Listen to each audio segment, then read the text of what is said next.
Hey, this is Taylor with Believe in the Run, and I'm here with my first thoughts on the North Face Summit Series Vectiv Pro 3.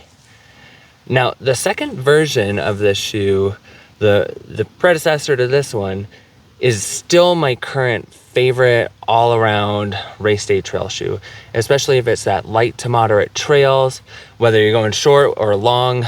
It's just one of those shoes that really feels special. You really feel confident in it. It gives you that zing, the cushion, pretty much everything you want. Super highly technical, super fun to run in. And this Vectiv Pro 3 takes everything that is and brings it to a new level. I've just had a couple of runs in it. Both of them have been, like, one was 11 miles, one was 14 miles, about the same amount of gain. They both had right between 1,600 and 2,000 feet of gain. It was on those light to moderate trails where this thing is likely going to shine. I still want to get this out on some more technical stuff, but man, I'm just having so much fun in this shoe so far. A couple of things that are different, and it's not all that different between this model from a material standpoint, but it's how they use those materials that's going to be different.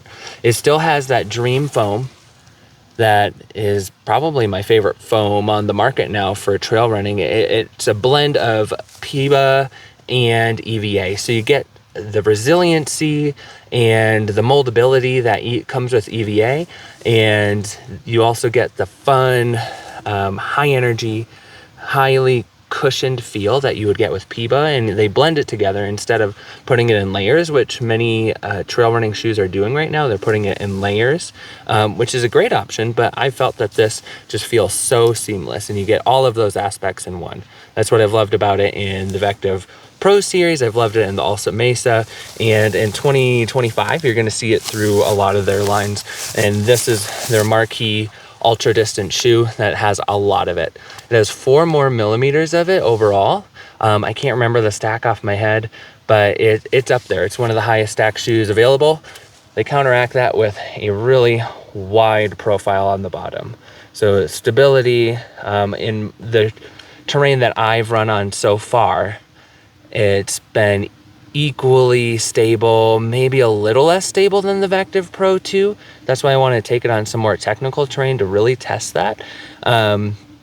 But overall, stability hasn't been too much of an issue so far. The upper, you can see, is very similar to that second version, really tenacious, really highly technical fibers. The lockdown is really nice up top. This is really well mapped, got some structure and good padding in the heel, which a lot of trail racing shoes lack. I love that they kept that.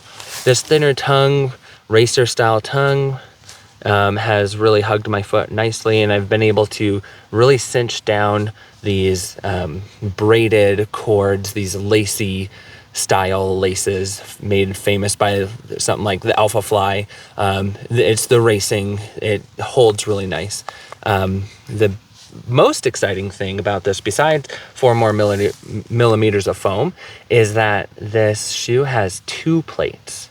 And now that might not be legal in a road running sense. This is the trails we're talking about, where these carbon plates don't quite matter as much from a propulsion standpoint, but we have to get creative in this world to be able to be more stable and get the propulsiveness, and that's what the North Face is trying to do here. So they split apart the 2 functions of their plate. They still have a full-length carbon plate, runs from toe to somewhere back here in the heel, and that's going to be lower down. It's embedded now. For those of you that have tried the Vectiv Pros in the past, you might have gotten some rubbing on that forefoot. So that was just because of that plate was so much further up, right below the sock liner. And so they've embedded that now, and you can see that there's even some foam in between that plate, which is down here, and this upper plate, which is a recycled carbon fiber. So it's going to be a little more flexible, a little lighter, and that's where the stability comes from. It wraps up right here in the midfoot, also has those restructured wings to have that more dynamic stability. So they split the plates apart, and for the most part, I'm feeling that the stability has been pretty much the same. Maybe a little less because there's a higher stack foam, but overall on the terrain that I've been on, that lower to moderate terrain, really rolly, have some good climbs, some good descents, but the terrain that you can really let loose, let your legs go. This has been such a fun shoe, and I'm so excited to get some miles in it, more miles in it. So far on my runs, I've had a little bit of that bite right on the medial side, right underneath that big toe, where a lot of people have been getting that bite and blisters. I had that in the first version of the Vectiv Pro, not in the second, but I'm getting it again a little bit in the third.